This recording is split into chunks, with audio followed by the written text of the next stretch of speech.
Hello, I'm Kristin Carlson, and I am the host of the Beyond Average podcast, where we spotlight entrepreneurs who are building valuable, transferable enterprises by focusing on the four intangible capitals that drive growth and create higher multiples. So today, I am joined with Ben Lindner, founder and CEO of Alynix, innovating robotics and data solutions for safer and stronger communities. So Ben and his team recently made a big pivot to keep them focused and agile, and we'd love to hear about that transformation at Alynix. But before we get there, Ben, can you please share a little bit about you and what brought you to start the business? Yeah. So I had a background in aviation and robotic automation of camera and lighting systems, and was looking to get out of the entertainment industry about 10 years ago. And I found an engineering firm here in the Kansas City area that was looking to get into robotics. We started a professional services practice there, and then over time saw the opportunity to develop all this IP that can connect these commercial off-the-shelf solutions to existing enterprise workflows. And that's what inspired me to start Alynix. And we have created some really cool products. One in particular we're going to market with right now, which is called Decker, which is a bridge inspection tool that observes a defect that happens below the surface of the bridge. So it's kind of like an X-ray machine, but it uses an infrared camera and a automated drone platform that flies every 30 minutes throughout the course of an entire day, and got some really awesome computer vision AI on the backside that creates a map so that the engineers can go investigate further or repair defects that it detects. Awesome. So what does that help, those engineers that are trying to find the defects? I mean, does it speed up that process or? So it does. It significantly speeds up the process and creates cost efficiencies. But the biggest thing it does is it creates a safer work environment. So the primary way that this type of defect is detected right now, believe it or not, is a really well-trained, seasoned bridge engineer will go out on a bridge. If they're lucky, they can shut traffic all the way down. They typically can't. They've got to do what they call a rolling stop. So if you've ever seen the dump trucks rolling down the road with some crews in front of them, that's the type of environment they're in. And they hit chains or hammers against the concrete, and they listen for hollow sounds. There's been a variety of what we call non-destructive techniques to do this evaluation developed over the years, infrared being one of those, but primarily those have all required some amount of slowdown of traffic, if not complete stop of traffic. And so even when we're using a vehicle-based system or something like that to do the inspection, we start creating a potential safety hazard for the traveling public. So the nice thing about our solution is we can do all this work without actually having to touch the bridge deck. Awesome. Awesome. I'm sure it's going to explode on you. So when is it live yet, or is it GA? Is it ready to roll? We are live. We're working with several DOTs across the country, 12 to be specific, and we have some engineering consultants that are kicking off their first projects here in the next month or two, depending what weather does to us in different parts of the country. But we're hoping to get some projects going down south here real soon, and yeah, having great feedback so far. Awesome. Congratulations. So I think your business has had some changes to get to where you're at today. Do you want to just describe kind of where you were and then, how you refined it to where you are today? Yeah, the exciting part about our space is the opportunities are endless, felt endless, were endless. And so when we started the business, we were really more of an incubator within the engineering firm. And the goal was to look at all this different technology that was now becoming very easy to access. You didn't have to spend hundreds of thousands or millions of dollars on specialized robots anymore. You could go pick some equipment up, in the thousands or tens of thousands of dollars range, and start seeing what you could get back from that equipment. And so everything from different type of laser sensors to infrared cameras to visual spectrum cameras, sonar sounders for water applications.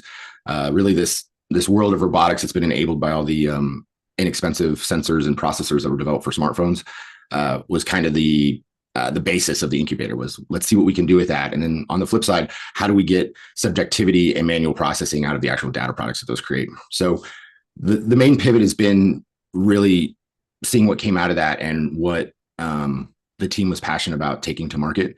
Because one problem with having endless possibilities is it's endlessly impossible to get anywhere from a business traction standpoint. And we've never wanted to run like an R&D lab would at like an academic institution or anything like that. We've really wanted to make sure that the things that we were developing were providing direct value to the marketplace, whether that be safety, efficiency, or just better data products. And so in that respect, we got the opportunity to kind of build out all these great platform pieces that kind of feel interchangeable, but you really got to make that platform work for a specific answer case. I think that's one of the problems with a lot of the rapid tech, whether everything, of course, this last 2 years has been AI, or even, you go back to the early days of like web development, and when like GIS, being able to put your data on maps became a thing. There's always this tendency to like produce those things, but what is the answer you're trying to create? And we wanted to be focused on creating answers, and this is the best answer we think our technology can create right now. Awesome. Awesome. And how would you describe your team and your culture? So we are very domain diverse for our industry. So engineering in general, civil engineering, can be very domain specific as far as the type of experts that get put to work on projects. And what's really neat about the group that we've built is we bring a big, diverse set of skills and backgrounds. I like to say that my background is very interesting to bring to the engineering world because typically when you look at an engineering problem and you ask the engineer, can this be done? They've got a calculation in a manual, and that's going to determine if it can be done. And coming from the entertainment world, I was just used to saying, of course it could be done. How much time and how much money do you have? And so finding the balance between those two worlds and where they collide has been a lot of what we worked out. And also being very, I think, progressively focused on pursuing domains that wouldn't typically work in our space. So over the course of development, we've had astrophysicists work on our team that were experts in looking at infrared light from the universe. Currently, we have a material scientist on our team who's a PhD with a postdoc physicist. He does all of our AI algorithms and has created all of our machine learning capabilities there. We have a data scientist that came from an agricultural background, has a very statistical mind, and is able to solve a lot of problems with math. So you're not trying to apply a neural network to fix everything that you run across. We One of my first employees who's still with us 10 years later is a gentleman who went to school for a UAS degree, an unmanned or uncrewed aircraft degree. And think about that. It means he started school 14 years ago before there was any industry, and he kind of graduated with zero job prospects except for maybe the military. So just kind of a diverse background. My CTO, Casey Kinsey, is a geospatial software guru. He ran a professional services practice building geospatial software solutions for companies. That's actually how we got introduced as I contracted his firm. We have just UAS pilots on the team. Yeah, kind of goes on from there. So just bringing kind of these different problem sets to attack these types of solutions has been a lot of our success. Wow. So that's a lot of brain power on your team. So I think you found some secret ways or some secret sauce, I think, to really get your team to become a team versus all these individuals focused on their little specific areas. So can you just share what you're doing from a team and a culture perspective? Yeah. So used to be being part of a bigger organization, and then also contracting a lot of our development, because when you're incubating, you don't necessarily want to hire people full time onto projects because you don't know how long the projects are going to last. We quickly got pulled into the agile philosophy about software production. 2-week sprints, daily stand-ups where everybody's telling you what they did yesterday and what they're doing today and who's in their way. And while we had some success with that for a while, we quickly noticed that bringing all these different domains together, a lot of the friction that was happening in the agile philosophy for us was the concept of the product owner, and the product manager, the feature owner. Being resource conscious, we couldn't have a different feature owner for everything that we were trying to do. And so you ended up with one person that was trying to understand a little bit of physics and a little bit of statistical data science and how does a GIS map work and what's a orthophotography and what's happening with the Postgres database. Very, very complicated technical stack that they were trying to juggle. And it just seemed to create a lot of inefficiency, and we were having trouble really pushing features across the finish line. So Casey and I were talking through this, and we wanted to figure out how do we kind of change the accountability triangle on that, and how do we it's really hard when you're trying to build things that have never been built before, especially like in the algorithmic world, to award people for outcomes, because sometimes you got to just go experiment and it's not going to work. And so what we came up with was what we first called this idea of an ownerless agile, and what we ended up later turning it into or calling it was everybody's an owner. And so the concept is everybody took on the role of a product owner for a particular feature set or a particular experiment that needed to get pushed across the finish line.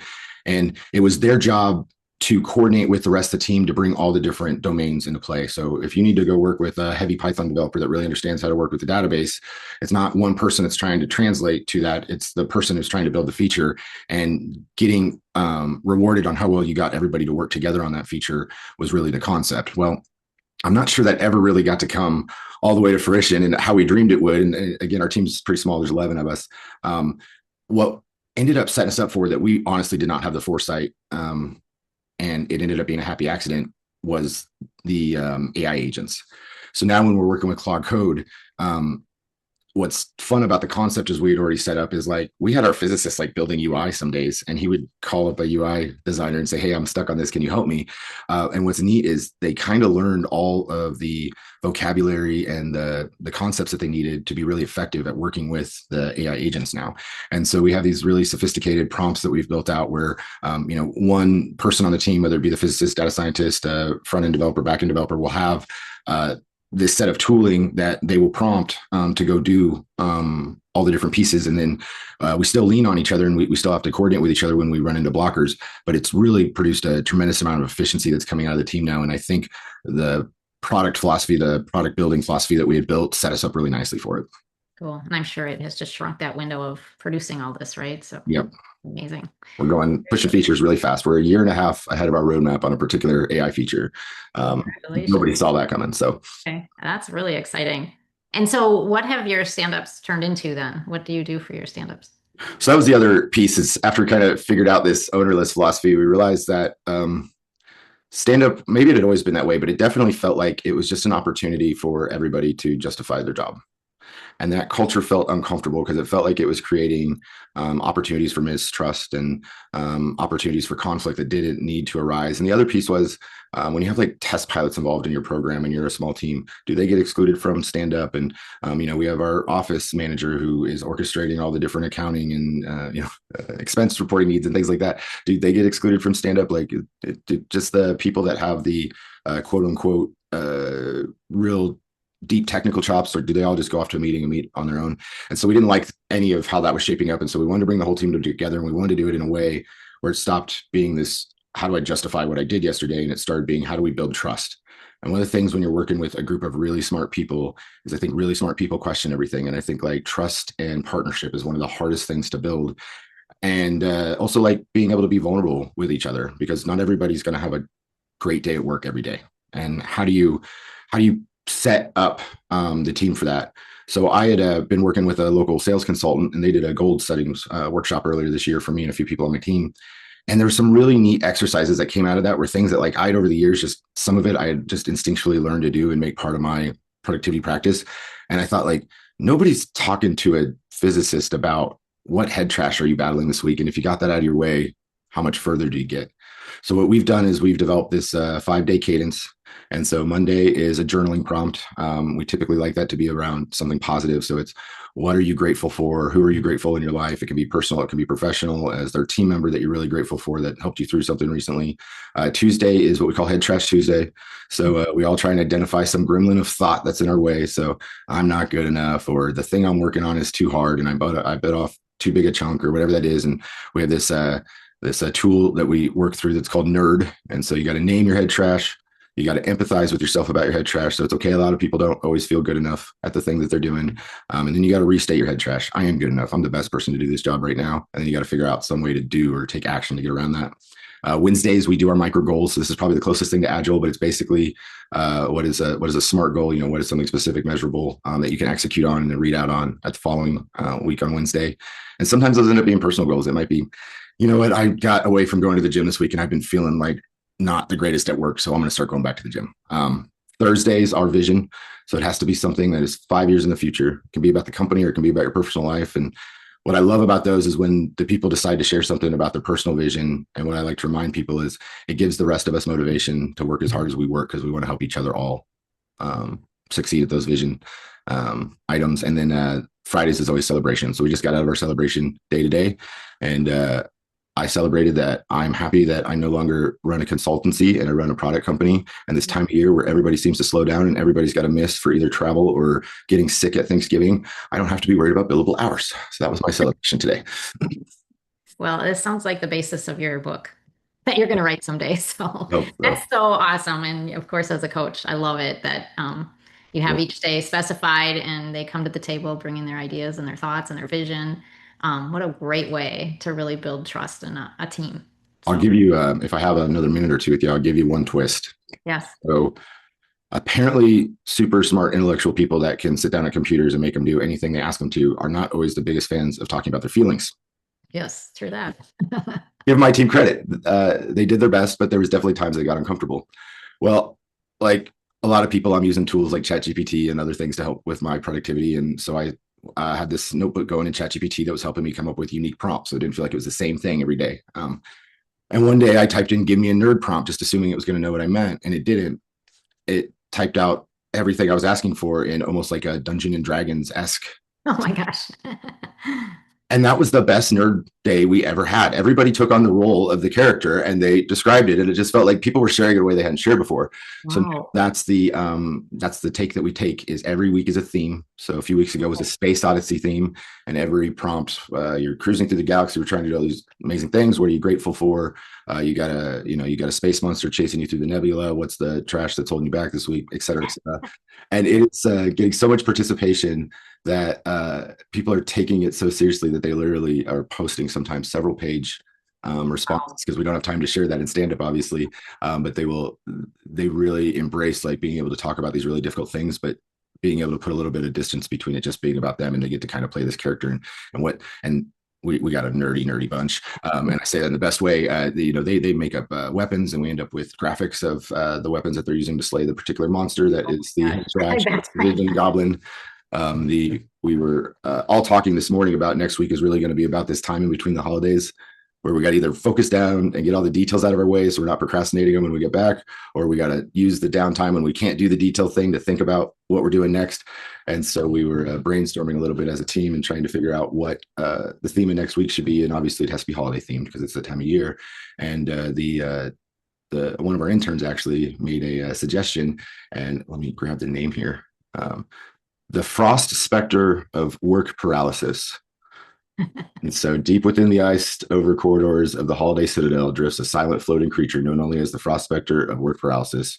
It appears as a pale blue orb suspended in the air, surrounded by swirling snowflakes and four baffled, glowing eyes that stare different directions. Its distant cousin, well known, it's a Dungeon and Dragon thing. But the idea is it has these special abilities that we need to conquer, and it is anyone. So the aura of indecision. Anyone who wanders too close begins to question everything. Should I start this? Should I wait?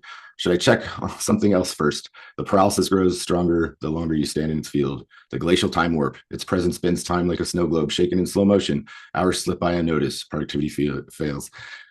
Freezes, excuse me. And then we go on with what are the things to conquer it, and then that all gets broken down into our Monday, Tuesday, Wednesday, Thursday. So That's awesome. So what do you think the impact of that has been on your team? I mean, uh, trust. I think trust and communication. It's I think like everywhere from like leadership to, like I said, the brand new intern that's on the team. The intern gets to hear that, hey, the CEO's got head trash about the meetings he's got to take this week, and he's not feeling like he's the ultimate expert in the meeting he's walking into with whatever client, because maybe they know something more than he does. And just realizing that like everybody has the same things. I think the gratitude thing, like making it intentional to call out each other, and that we're grateful for them and we're grateful for the things that they contribute, and we're grateful for the culture we get to be in that gets brought up all the time. Saying that stuff out loud, it means when stuff gets hard, because stuff always gets hard when you're trying to do new and different things. I think people are a lot more patient with each other, and they know more about each other than they would if we didn't do this every week. wow. Well, that is truly beyond average, right? I think you've built a great team, and I think that's what keeps teams together too, right? I mean, it's just super powerful, and they're not going to find that in any other company, right? I think that's the thing. It's like you got to realize when you have something special, and you have really built something super special. We really want to build things that impact our community, and part of impacting our community is impacting each other. And so we're trying to not just fix the world's bridge and dam and infrastructure problems, but we think that building the community that's building those things is just as important. So Awesome. Well, thank you so much, Ben, for joining me today and sharing a little bit about your company, and best wishes for 2026. I'm sure your team's going to knock it out of the park. absolutely, thank you so much for having me, and happy holidays to you, and happy new year. Thank you.